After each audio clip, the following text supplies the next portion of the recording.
But here's what's so cold-blooded. In the 10th round, he came back and showed up and showed out. He knocked Mike Tyson down for the first time in his career and won the fight and won $80 million subsequently to that. When you get your why in your focus, your whole paradigm begins to change. So catch this. So now it's 1985 and I'm still in school, and I said to myself, you know, it's really time for me to change my thinking, my using of drugs. What I'm going to do is put them on the shelf. So from 85 to 87, I pulled back for a minute, put it on the shelf, because I knew everybody around me, they was getting big checks. They were graduating. They were in law school. They were attorneys, big guys. And so I said, you know what? If I keep going the way I'm going, I won't finish. Put the drugs and alcohol on the shelf for a season, for 2 years. In 1987, I graduated. One of the best times of my life. Your boy Sweet from Memphis, South Memphis, ended up graduating from Morehouse. I'm telling you, I was so excited. Ended up becoming the third top marketing student in the school, 2,200 students. That's number 3. I'm getting sweet. I'm getting kind of sweet.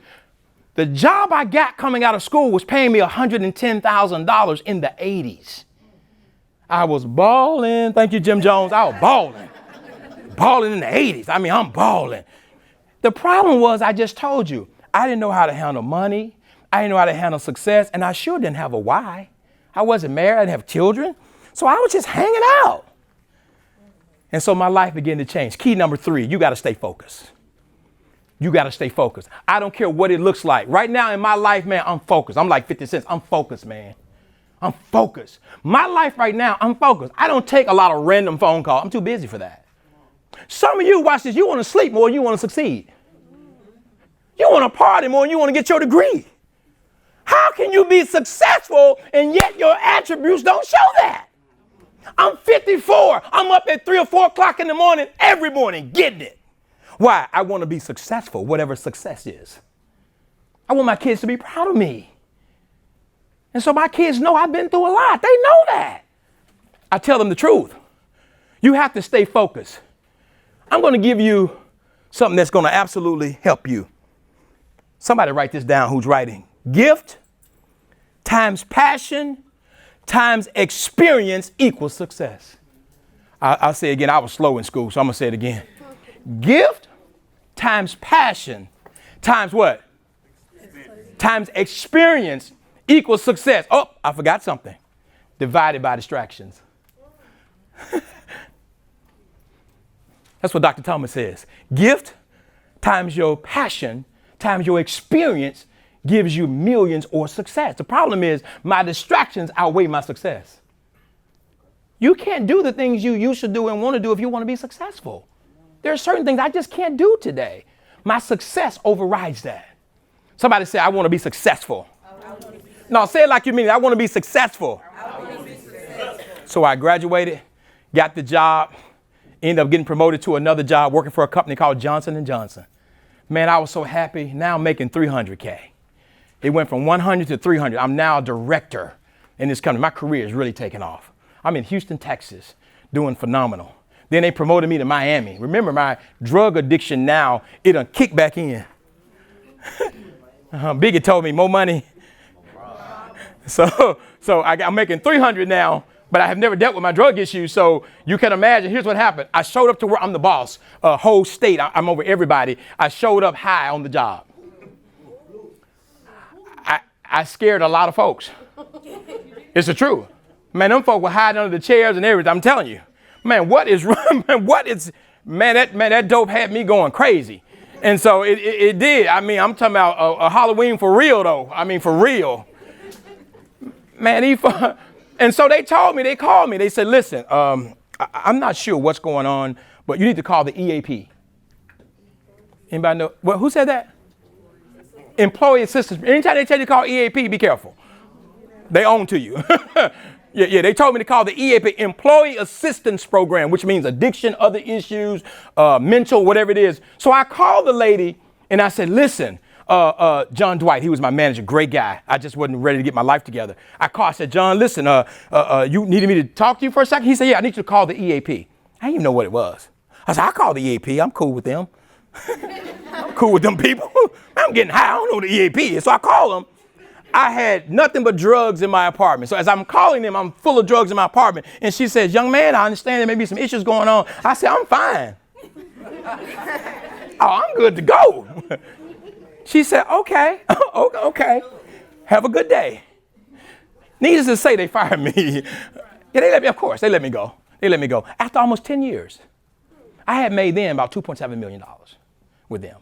Almost $3 million. I was balling. But once again, I had no character. I heard somewhere a fool and his money will soon depart. I'm the fool they were talking about.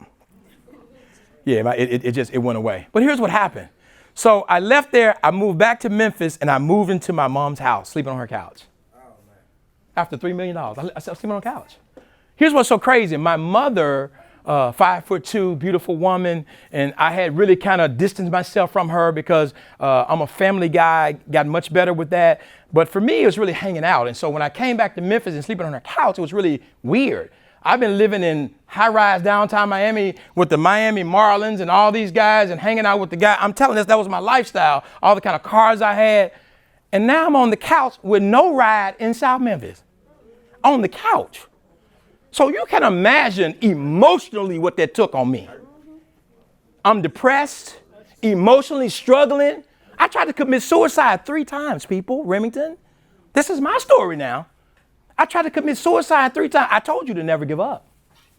3 times I tried to I couldn't take this anymore. And here's what's crazy. This is 2000. I moved back to Memphis, and guess what? My mom and I go to the doctor. She's been coughing. I ain't thinking nothing about it. I'm getting high every day. So I'm not thinking anything about it. I go to the doctor with my mom, and guess what? The doctor says, young man, come here. He takes me outside. He said, this your mother? Mom, real short. I said, yes, sir. He said, Miss Marlin, go inside, please. She goes inside. He said, listen, your mother has 3 to 6 months to live. She has 3 to 6 months to live. I said, what? I said, okay, cool. Can't nobody. It didn't faze me. I've been using it. It didn't bother me. But here's what happened. I love doctors. My wife's a nurse. She's getting her master's right now. You know, we believe in education is crucial. But check this out. She died 2 weeks later. Wow. It wasn't no 3 months. They can't predict life. They can try. But she died 2 weeks later. So now it's the end of February. I done lost my mom. I'm fully addicted and I have nothing. What do you do when you're starting over? You grind. You do what you got to do. Here's what my mentor told me. Don't make excuses, make adjustments. Don't make excuses, make adjustments. Some of you still making excuses. I can't get bus fare. You get bus fare to go where else you want to go. I don't make excuses. I make adjustments. I got to do what I got to do. You just told me you count somebody counting on you. You just told me that. You got to be all in, key number 4. You got to be all in. Some of you, your toe is in Remington. Not your body, your toe. I'll come if they need me, player. And you in college.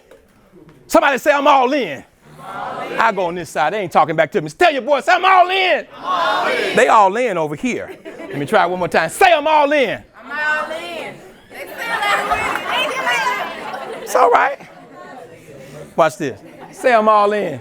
I'm all in. Okay, there you go, Rody. I'm all in, play. I'm with you, Rody. I love it. You got to be all in. What does all in look like? In other words, when adversities come, you go around them. You defeat them. It's going to happen. The fact that my mom was deceased didn't mean I need to stop living my life and do what I need to do. I got to keep doing what I got to do. All in means that even when it's raining, you on time for class.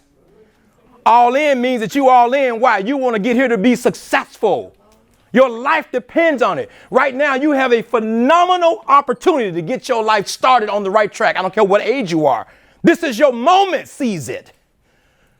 Seize it. Don't take full advantage of this moment and be all in.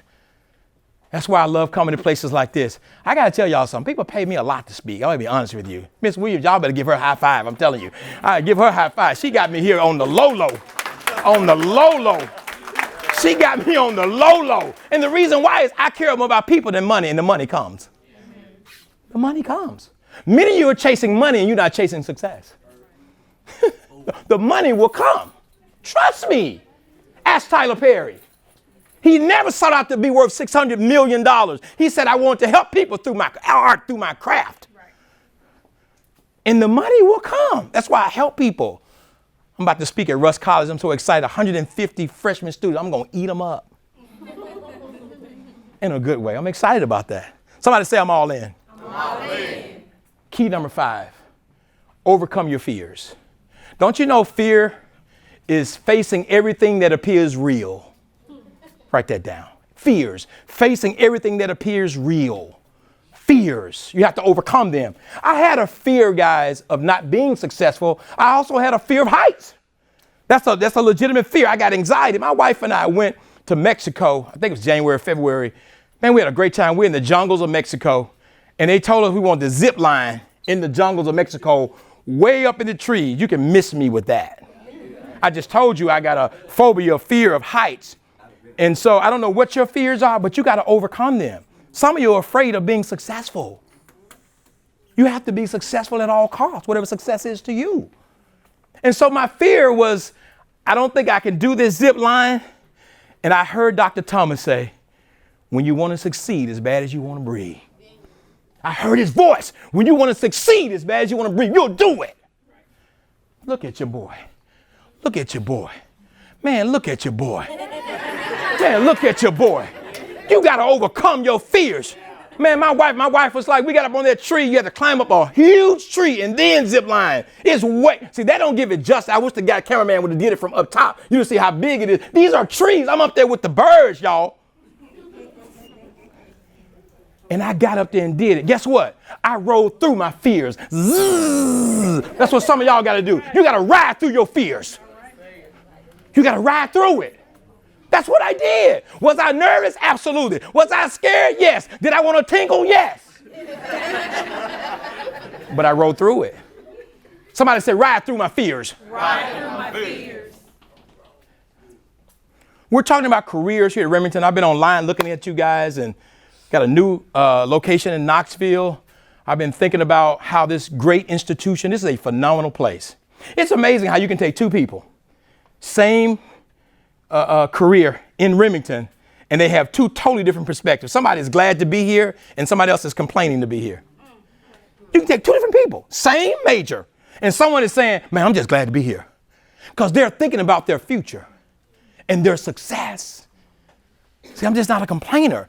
As you choose the door of your career, you ought to master that career and do what you need to do to choose wisely. I'm going to tell you a quick story about Dr. Thomas. This is so important. Dr. Thomas, if you don't know anything about him, it's a sidebar. I just feel like doing this. Dr. Thomas was 17 years old. His mother had him. He was in the streets of Detroit. Google him when you get a chance. This man is phenomenal. His goal was to be the #1 motivational speaker in the world. That was his goal. What is your goal? Key number 6. Key number 6. You got to have a goal. You got to have a goal. What's your goal? His goal, he set out, was to be the #1 motivational speaker. But check this out. He had some adversity. You know what his adversities was? His mom had him at 17 and he didn't graduate. He was a dropout. But guess what? Somebody told him to get a GED and kept telling him, man, you can do it. Man, you can do it. Man, you can do it. Ma'am, you can do it. Ma'am, you can do it. And guess what? He went back and got his GED. And he was so happy. But then somebody said, you can do more. He goes back and get a degree, a BA degree at Michigan State. Check this out. Took him 12 years to get a 4-year degree. You can never give up. Took him 12. That's his story. He said, if I'm already in the game, I might as well finish. He got a master's degree. Then he got his PhD from Michigan State. Now he's the #1 speaker in the world. People pay him $50,000 for 30 minutes. Internationally, Google, it's on his website, Google it. $105,000 internationally with 5 Class A airline tickets. That's what he gets paid an hour. Thank you, Miss Williams. No. So an hour. Why? Because it's valuable in what he's doing. It's changing lives. Supposed to be in Memphis in September. Guess who opening up for Dr. Thomas? The crackhead. Man, it's awesome. The crackhead. Man, awesome. Awesome. Sometimes, guys, things just gonna happen. It's just gonna fall in place for you. You ain't gonna have to ask for it. It's just gonna fall in place. But you gotta be in alignment to do that. You understand what I'm saying?